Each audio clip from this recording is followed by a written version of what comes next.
Welcome to the One Minute Apologist. We interview the world's leading apologists to provide credible answers to curious questions. Are the Gospels written by eyewitnesses?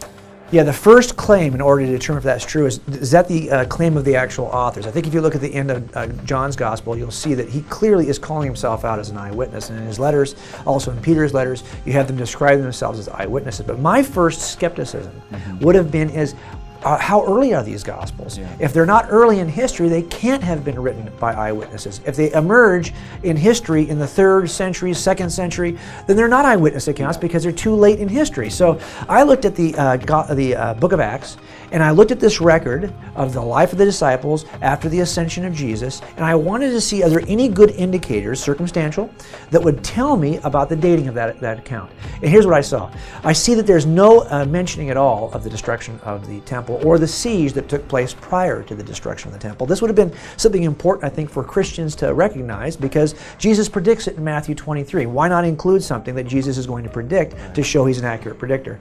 2, you've got the 3 main characters of Acts repeatedly occupy the most space on the page, are James, the brother of Jesus, Peter, and Paul. Yet we know at the end of the book of Acts, Paul is still alive in Rome, according to Luke, at the end of the book of Acts. He's not dead yet. We know he's going to be martyred somewhere between 64 and 67 AD. Why is he not mentioned? A missing element from 70 AD, the temple destruction. A missing element from Paul's death, 64 to 67. Also, Peter's death is never mentioned.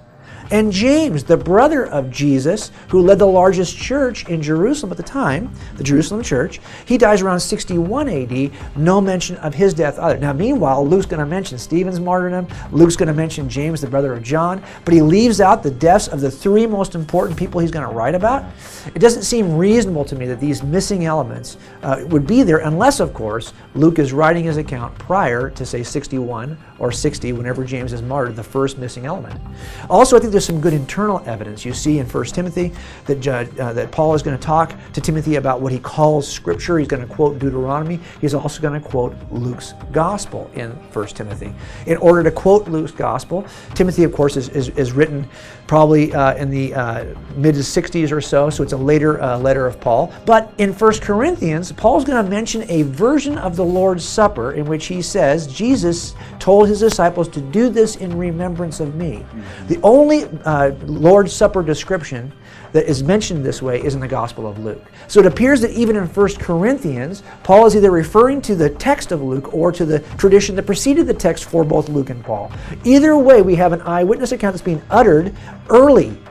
And that's why I think that and of course, the other thing I think is really interesting is that Luke, when he writes his gospel, tells us, I am writing to you, Theophilus, an orderly account. Yeah. Interesting, an orderly account. Why does he say that? Well, it turns out Papias in the 1st century says that Mark was scribing for Peter and wrote an account that was accurate, if not orderly.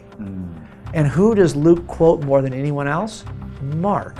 It's almost as though Mark, he's saying, hey, I'm giving you the orderly version of events after I talked to all these people. That means you've got to predate Mark to Luke. I just think what happens is you get within about 15 years of the ascension, 15 years of the resurrection, when you see the first accounts appear based on just examining the circumstantial evidence. And for me, although it does not mean any of it's true, it does mean that these accounts arrived early enough to have been read by other eyewitnesses who would have been present at the time.